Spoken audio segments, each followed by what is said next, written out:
Hi, I'm Tiffany Carlson. I'm a second-year osteopathic medical student out of the Midwest, and you're listening to Do or Do Not. On this episode of Do or Do Not, we interview Dr. Suzanne Steinbaum. Dr. Steinbaum is a board-certified cardiologist who has devoted her career not just to the treatment of heart disease, but more importantly to its prevention. Although she has had an impressive post-doctoral training in allopathic institutions, there is no question that her philosophy is osteopathic. Dr. Steinbaum was raised in an osteopathic family with a father and multiple relatives who were DO physicians. She is alumna of Tufts University in Massachusetts and earned her DO degree from A.T. Still University in Kirksville, Missouri. She continued to do an internal medicine residency at Beth Israel Medical Center in New York City and continued on as a cardiology fellow and ultimately an attending physician. During her cardiology training, she participated in research, including landmark trials. Dr. Steinbaum is a pioneer in cardiac rehabilitation and has a special interest in the heart disease in women. She currently serves as the spokeswoman for the American Heart Association Go Red for Women campaign. She is also in private practice at the UniAsh Integrative Health Center in Manhattan and an author of the book Every Woman's Guide to a Heart Healthy Life. Dr. Steinbaum is an inspiration not only to DOs, but more specifically to female physicians. We hope you enjoy this episode. Thank you, Dr. Suzanne Steinbaum, for joining us on the Do or Do Not podcast. We really appreciate your time. Can you just tell us a little about what you may do during a typical week? Sure. So I am a cardiologist with a specialty in really prevention and women and heart health. My weeks are incredibly diverse. I am right now in private practice, so I see patients the majority of the week, but I have many other things that I do. In fact, I can tell you about this morning. I was on the call with a group in the Ukraine, and they have started an organization for women. The name of their organization is the Women's Parliament of Mothers, about really international peace and health and wellness. And they asked me to speak at an event, which I'll be doing virtually, but to talk about the huge connection between women's hearts and how we can extend peace in the world. And I talk a lot about the connection between the mind and the heart and how we can really embrace our overall health by focusing on our overall wellness and the wellness of others. And that's what they're asking me to speak about. So that was today. And then I had a conference call about endothelial dysfunction with a biochemist from the NIH, and that went on. And then I just had a call with a heart failure specialist because she is treating one of my patients right now, inpatient with COVID, and we just went over her case. And I had multiple calls with patients, and now I'm here with you. You sound like a true Renaissance woman, balancing it all, and you're also a mother as well?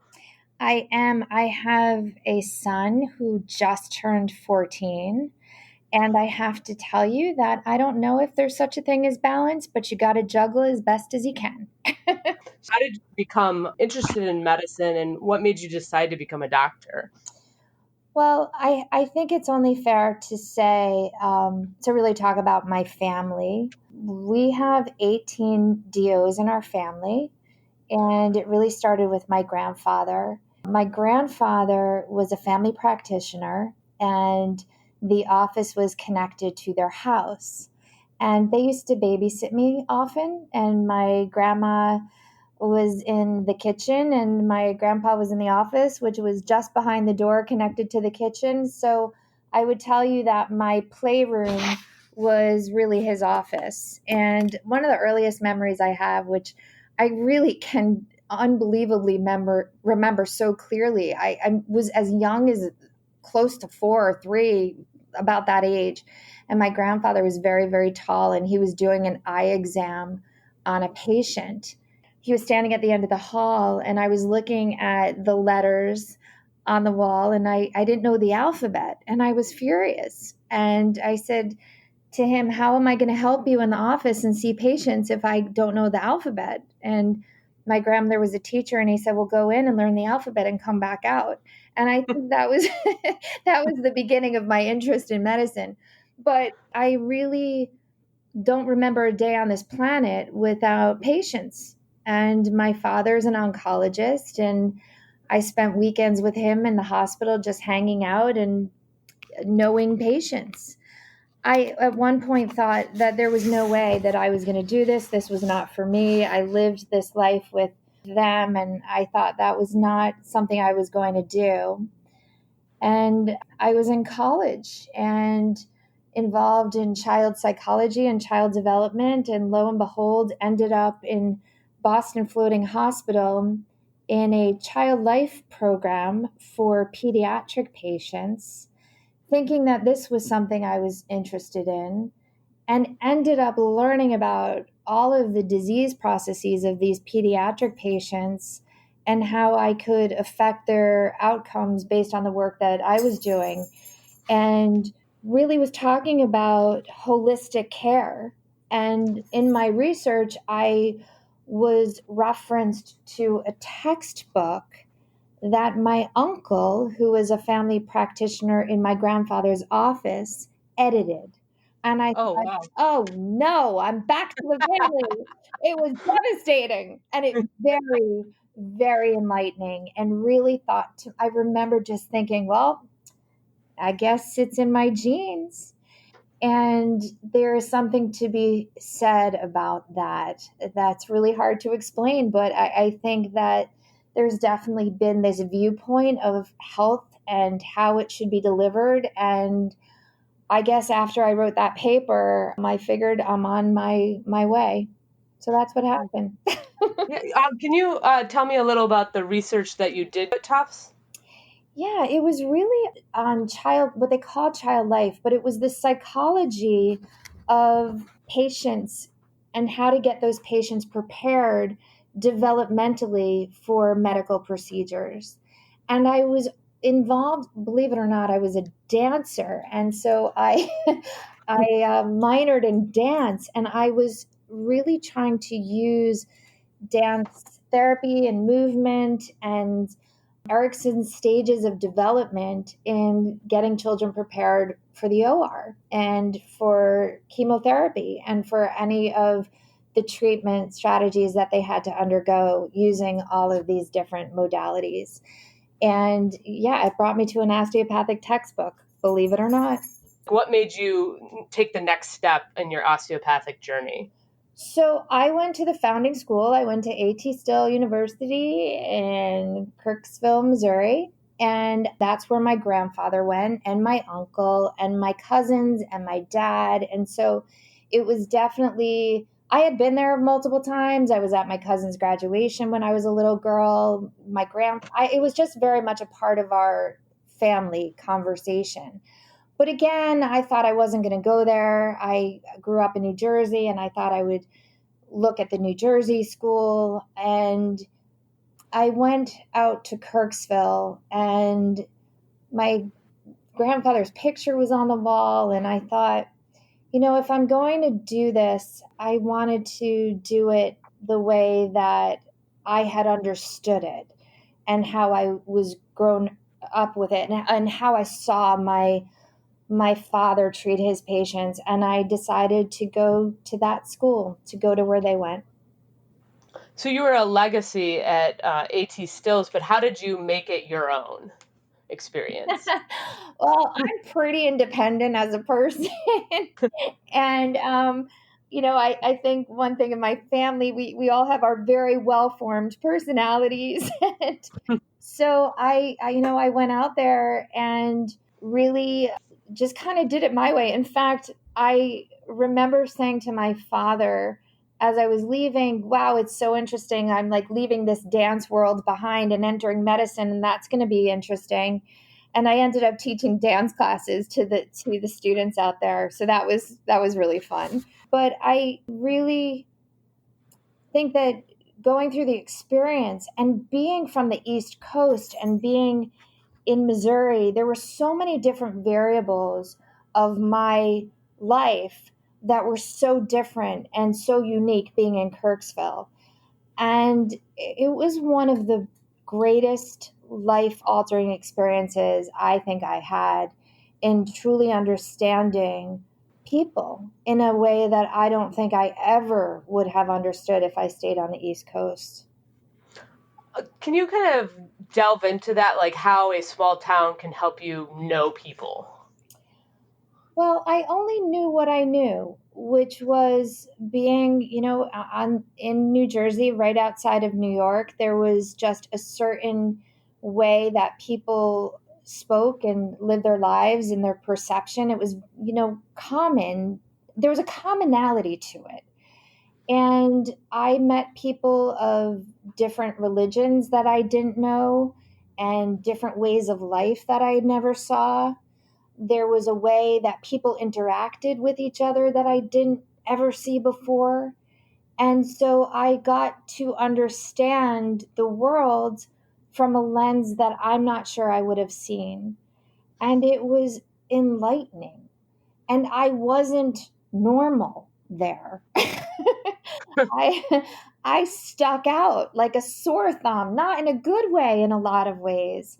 And so some of the things that I thought were okay maybe weren't okay. And I had to be a little bit more open-minded about how to approach people and maybe my reactions to things or how I understood things. It was so interesting. You went to your clinicals in fairly rural areas, so how did that expand your world? Well, it was interesting because at that time there were things that were a little different. And after when my clinical started, I really wanted to come back home and was able to create a program through school where I found other rotating osteopathic internships on the East Coast. And actually, I went to Case Western was one of my rotating internships, but I had people overseeing me in those hospitals. So I actually left and I didn't end up going to those rural clinics, which I'm not sure was a great idea, but at the time it seemed like the right move for me because I knew I was coming back east. You were back east and then looking to apply for residency. And so can you just talk us through your thought process? Sure. So I ended up doing a rotating internship at St. Barnabas in the Bronx. And some of my classmates from Kirksville actually were there with me, which was super fun having them in my part of the country. Now we were in New York and they were on my turf, and that was exciting.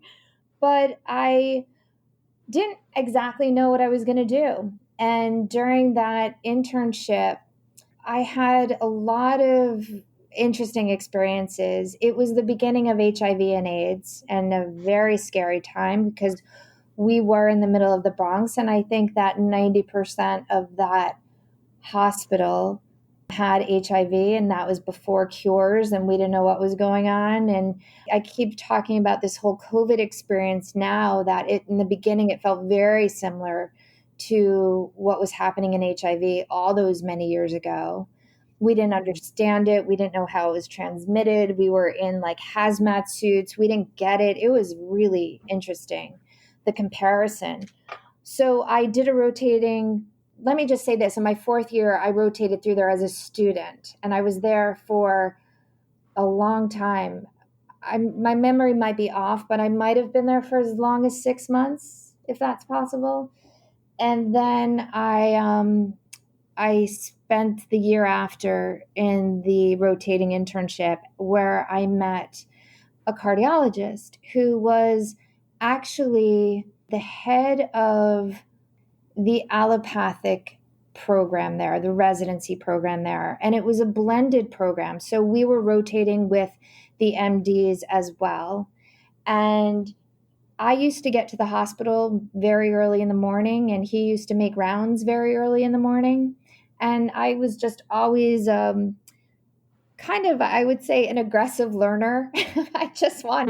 I was used to hanging out with my dad in the hospital and hanging out with doctors in the hospital. So I would just hang out with him on his rounds before I had to do my own job.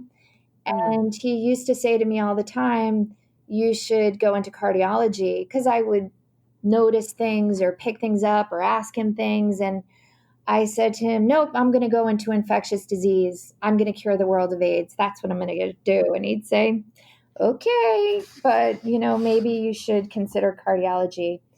And at that time, the best program for infectious disease in New York was at Beth Israel Medical Center right in Manhattan. So I decided I wanted to go there for infectious disease.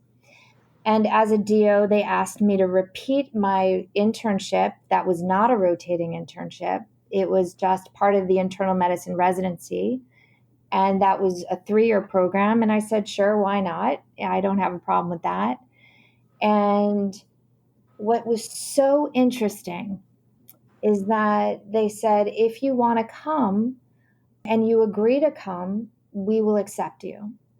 And he wrote a really beautiful letter for me that was something that he actually hand wrote. And I saved it. He had his secretary typed it up, but I saved the handwritten letter. He became one of the heads of the Department of Health. I mean, in I don't remember his title, but it was a position that was in New York State for the medical. He became really influential in policy for health, and I was so appreciative of him in my life and how he advocated for me. I could not believe who he became after I left and what he did. But what he did was really give me confidence to go forward. And when I got to Beth Israel to start my infectious disease career, I decided I didn't like it. Yeah. And I was there, and I loved emergency medicine. And I loved being able to see these people coming in gravely ill and just getting them better. But what started happening is the fact that I will tell you a story. I was in that emergency room, and I started seeing more women coming in with heart attacks. But when I was in medical school, I was told women didn't get heart disease. And there was this one day that a woman came in. She was 53, very sick, nauseous, vomiting, sweating, and she was put in the corner and given the diagnosis of gastroenteritis. And she actually had a heart attack in front of us in the emergency room. And I give talks often, and I say all the time, this was really my aha moment. This is what I want to do. And I went to the chief of cardiology and said, I want to do a women in heart disease fellowship. And he said, there's no such thing. And I said, okay, well, then I want to do a preventive cardiology fellowship. And he said, well, there's no such thing. And I said, well, somebody's got to do this. Somebody has to do this. And the chief of cardiology at Beth Israel created for me CGME approved preventive cardiology fellowship. And it was one of the first in the country. And I did that for a year. And then I did a non-invasive regular cardiology fellowship after that. But that's how it all happened. Can you talk about how women can advocate for themselves? You walked into a room and asked for this residency? Yes, I did. Well, what happened was I was just very stern, and I just was following him, and he went into the bathroom, and I accidentally just followed him into the bathroom, and he's like, okay, I'll meet with you, get out. And so, I think it's an interesting question, and I'm going to answer this from 2 perspectives. How do we advocate for ourselves as second-year medical students who are women? How do we advocate for ourselves as women doctors? And I can answer that on one hand. And on the other hand, how do we advocate for ourselves as patients? And what I tell women is that no one in the world knows your body better than you do. And if you think something is wrong, then you advocate for yourself and you get the answers that you need. And if you don't get the answers from one person, you go to someone else. It's really about putting ourselves in the center of this conversation and just communicating and standing up and getting the information we need. That's number one. Now, the other piece of it sometimes is really hard. And it's hard for us as women doctors, I think, often to advocate for ourselves. I'm going to tell you, when I was a second year medical student, I was not great at it. I was not great at it as an attending all the time. I was not great at it as a fellow. And I don't know if I'm so great at it now, but I'm much better. And what I will say is the same thing I say to my patients. It's your life. It's your choices. It's all up to you, and no one's going to do it for you. And when you really realize the value of your own life and the importance of every single day of that life to get what you need to live the best life you can and be the best doctor you can, be the best mother you can, the best partner you can, if you don't advocate for yourself, there's a lot of years of torment, torture, and pain you will go through that's not necessary. And probably a lot of heart disease too. And a lot of heart disease. Yep. So you created this fellowship. How did you, I guess, create your own curriculum, and what was your experience in that fellowship? Well, it was pretty easy because what was so great is that, and I didn't realize it when I said, I'll do this preventive cardiology fellowship. Isn't this fabulous? But the chief of cardiology was running Dean Ornish's program that was based in San Francisco on the West Coast. He was running it on the East Coast. And Ornish's trial was the lifestyle heart trial. It looked at exercise, it looked at diet, it looked at group support and stress management in the form of yoga. And it was these 4 planks that caused the regression of heart disease that we measured through PET scanning. And he needed a fellow. He needed someone to be on top of this. So as much as I thought that I was creating something that was so incredibly unique, I was actually fitting the void of something that they desperately needed, which was really a fellow to oversee this program, the prevention trials, and to really to run the lifestyle heart trial on the East Coast, which didn't exist anywhere else. And it was such a gift. And I think it was at that time when I realized how incredibly osteopathic I was, because what I knew was the huge importance of looking at a patient holistically and understanding every single aspect of who they were to really understand how to prevent heart disease. I really feel like my background osteopathically, and actually even my dance background, believe it or not, because I was dealing in this whole connection between the mind and the body. But my osteopathic education and included in that, by the way, is this rotating internship that I did. I learned everything about the person, everything about that patient in front of me. And so going into a preventive cardiology fellowship, there was no one that was more qualified to do it at that time than me. And I came out of there learning about lipids, learning about diet, learning about the effects of stress on the body, inflammation. I learned about something that is now on in the news because of COVID, about the endothelium, which is the lining of the artery. My background has been in understanding how the lining of the artery affects every single organ system. And if there's anything I can tell you, it's that being an osteopath, I get to understand that in a way that many other of my colleagues cannot. And so my year as a preventive cardiology fellowship in an MD world was the most osteopathic thing I could have done. You exude confidence in your ownership of what you know and what you do. Is that something that people can teach? It was very hard earned. So I will tell you that I had to give a grand rounds. I think I wrote about this in my book, actually, because it was traumatic.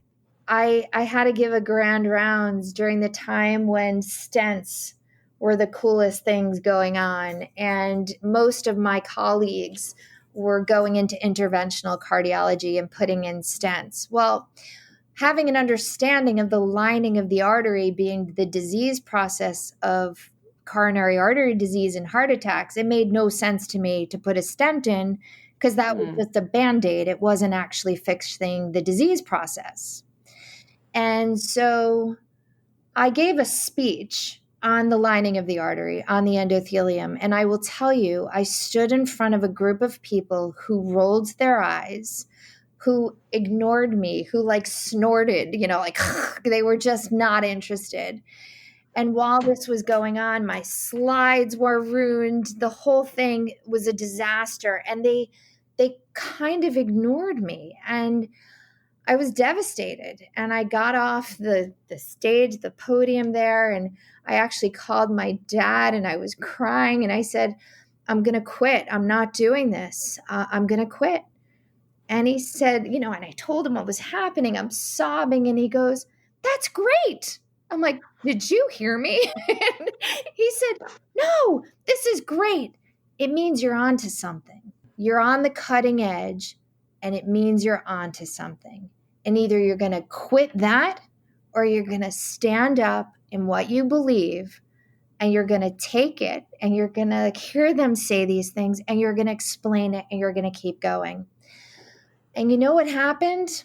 There was no such thing as women in heart disease. And I said, I'm going to go forward and I am going to make sure that everyone knows that's not true. And that was the beginning. And I had to stand up for myself. I had to bring in research that was small and not important to some people. I had to go to heads of residencies and I was told, by the way, behind closed doors, women in heart disease is a marketing tool. It's not real. It's a fake thing. All this is about is marketing and bringing patients in. And I had to stand there and talk about research. I wasn't even a full-fledged doctor yet, and I had to stand up for what I knew to be true. And I will tell you that I was not secure and I was not sure and I was none of those things. But the mission, my passion for it, it was so much about the mission that I felt like I had to be stronger on the outside that maybe I felt on the inside. Really, you have this calling, this mission, finish period in your life, and then you got to get your first job. How do you go from fellowship to going into the system? I think when I look back, I think there are people who know exactly what they're going to do and how they're going to get there, and they are very clear. That was not me. I did not know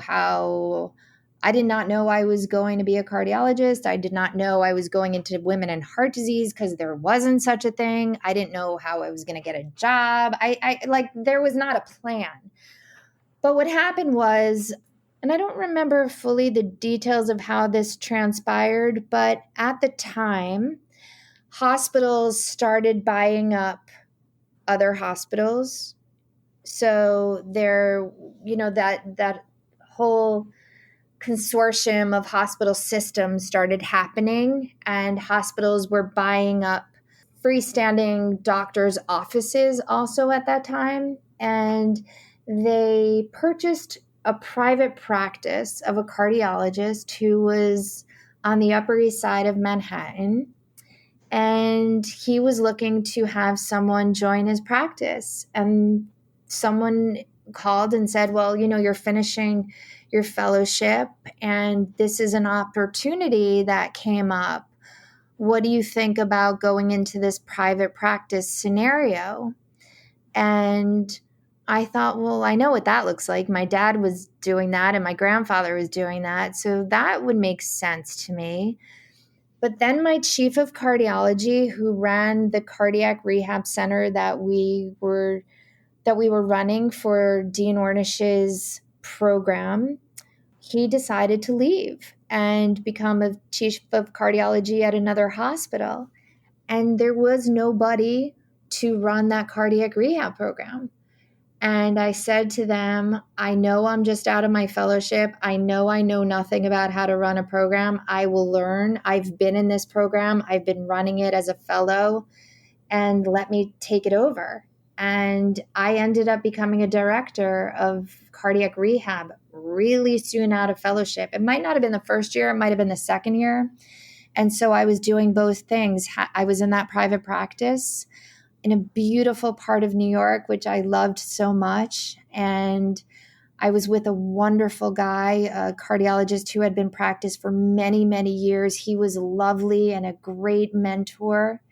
And I was running that cardiac rehab center, which was really, a true dream come true to be part of that and to be able to run it and take it over. So I learned very early in my career how to run programs, how to systematize, operationalize, monetize parts of medicine that weren't necessarily reimbursable or necessarily even important, like cardiac rehab, to other people and other doctors. And it was such a learning experience and incredibly life-changing and important for me as I move forward. We talk about prevention. How do you convince people that that's something that patients need? So at the time, when I was trying to get patients into cardiac rehab and patients into prevention, I would just go to the floors and go to the patients and talk to the cardiologists and talk to the patients. And I'd go to the ICU patients that were there post bypass, and then I'd go to the post cath holding area and really just talk to everyone. I mean, in the beginning, nobody really knew what I was doing. And there was a lot of education and a lot of convincing. But I'll tell you who knew what I was doing and who got it. And those were the patients. They understood.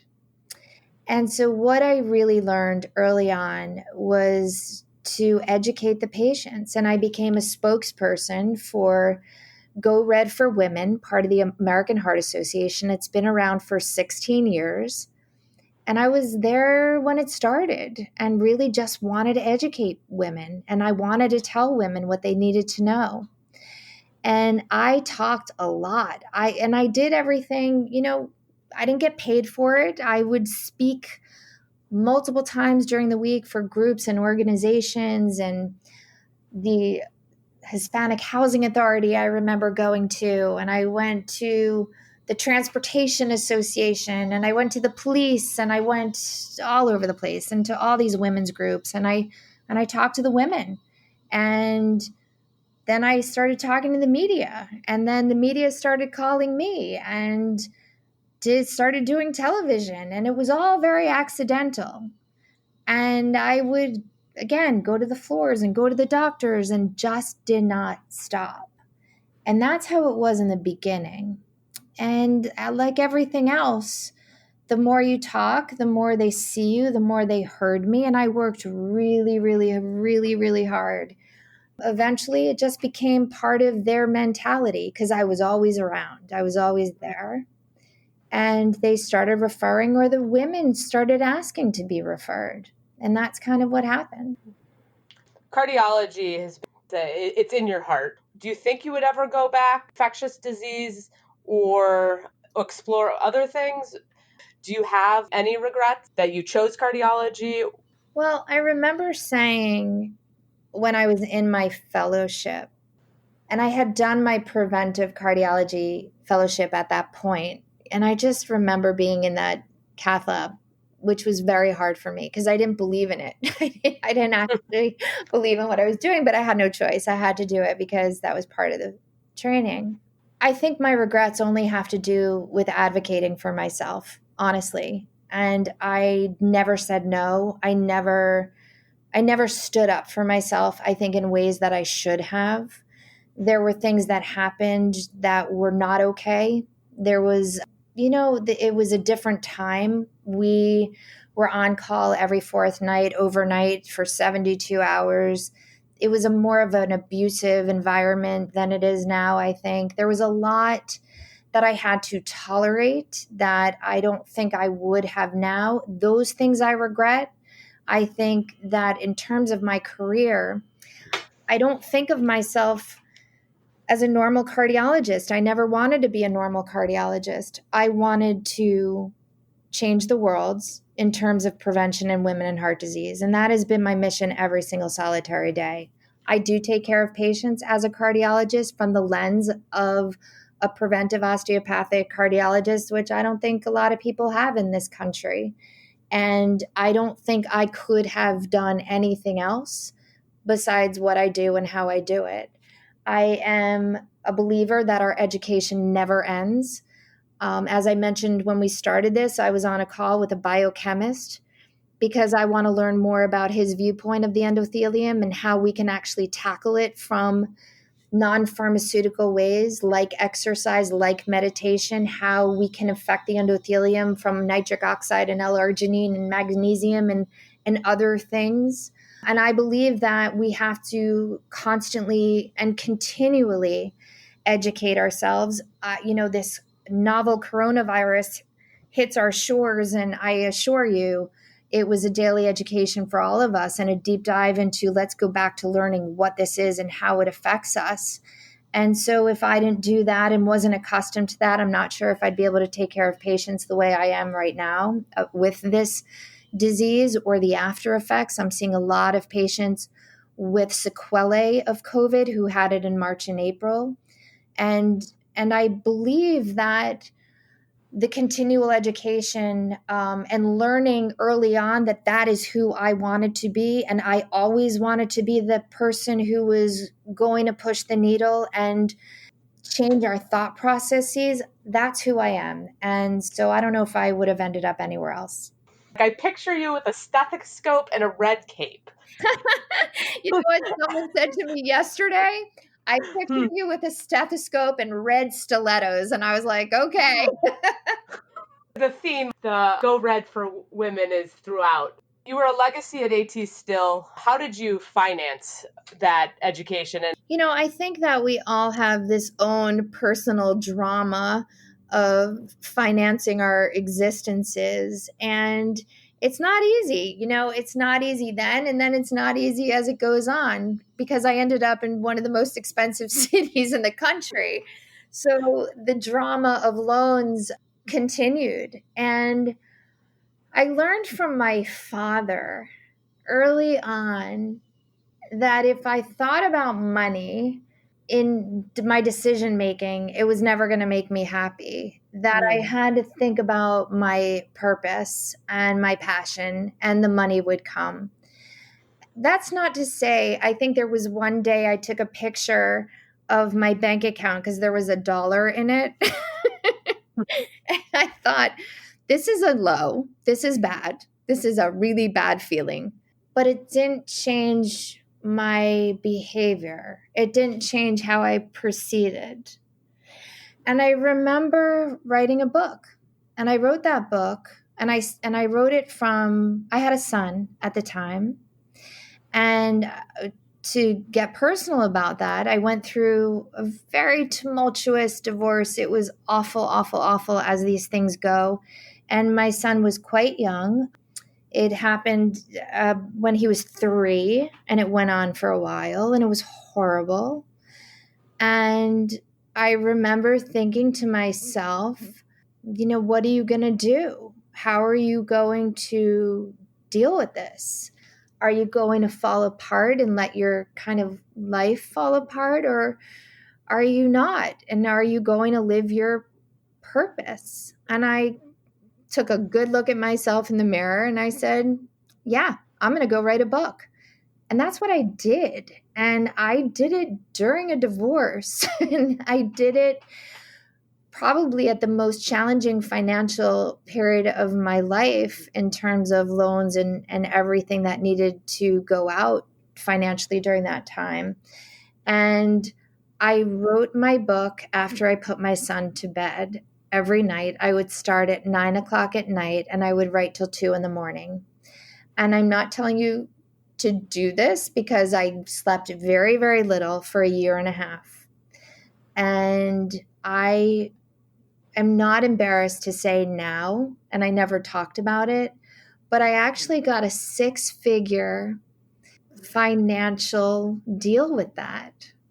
And if I tell you to have that check in your hand at a time where you needed to pay off everything, it was the biggest gift in my life. And I was able to pay off everything I needed to through that book. That book saved me in more ways than one. Wow. So I want you to talk about this book because I think it's so cool. But when I was first wanting to be an osteopathic doctor, I walked through Barnes and Noble and noticed that there were no authors with a DO at the end of their name. And so here you are, DO, woman, mother. You have your own Wikipedia page, and you've got this book. Can you just tell us about that guide for women's health? Sure. It's called The Heart Book, Woman's Guide to a Heart Healthy Life. And so that's how it was written. So if I can tell you that I poured my heart, my career, my life, my story, I write about my personal story in there. It was published by Penguin, and I remember going, so here I get the deal. I was so excited, and I started really deep dive writing it. And as I was writing it, I kept thinking to myself, aren't people going to want to know what makes me uniquely qualified to write this book? Like, who am I? And I really thought about it. And I went into Penguin and we had this big meeting. And I said, I want to write about my personal life. I want to write about my family. I want to write about who I am and why I think I'm uniquely qualified to write this book. I want to write about my divorce. And they looked at me and they're like, are you sure? Because you don't have to do that. You can just tell women how to take care of their hearts. And I was like, nope. This is my heart book, and I want to tell my story about my heart and my life so other women can write their own heart books. And that's how it became the Heart Book. And I write about my story so every other woman can write their own story of how they want to live what I say, to live from the heart. And to live from the heart means taking care of yourself physically. It means living a heart healthy life, but it also means taking care of yourself emotionally. As I said, I was never as calculating as I wish I was. There are people who decide they're going to write a book, hire a PR agency, do everything very well thought out, get a Wikipedia page. That's just not my story. It was just more about I cared so much and just talked and it was time. It was time that people got the message. By that point, I had done television. A lot of producers had my cell phone number. I can never get my cell phone number changed. Let me just tell you that, because a lot of people have that number and they call me directly and just say, hey, you want to come on? I heard you have a book. What do you want to do? And I was like, yeah, I want to come on. And I think we had PR through Penguin. And I remember getting people were calling me and saying, do you want to come on the show? Oh, we better call the PR agency at Penguin to get you on. I was like, okay, but I had already been there. And it was funny. And I had a good friend and she was doing public relations. And I said, I really think I should hire you. And she's like, all right, let's do that. And she and I were buddies. She and I worked together on the American Heart Association. She had been very involved. She was a patient, so she had a real personal stake in it. And she said, we need to get you a Wikipedia page. I was like, I don't know how that happens, but okay. And so, all of these things sort of just unfolded. Right now, I'm in the position where I'm like, wow, I should really go back and look at that Wikipedia page. And hey, maybe I should look at these things a little more carefully and be a little more deliberate about it, because I think the world is a little different than it was when I had started all this. So I mentioned picture you with a stethoscope and a red cape, and now I guess the Sex and the City red stiletto heels. But can you just what do you think is your superpower? What is my superpower? Oh my goodness. I think it's this really unshakable belief that I'm on a mission. And I truly believe all of us are here for a reason. Whether or not that's true, I'm going to stick with it. I always say to people, you can come in my bubble, but I'm not coming out. This, as hard as it can be and as challenging as it could be, I get asked often, why are you doing this? Or isn't it hard and you haven't stopped working? And I stand by the belief that I'm here for a reason. I always say my grandfather, he started this. He started this and put this in motion for my family. And he was the first one to really press the system. He was going to be an MD and he said, no way, I am going to be a DO because I don't believe that system is the right way to practice medicine. And he practiced what he preached.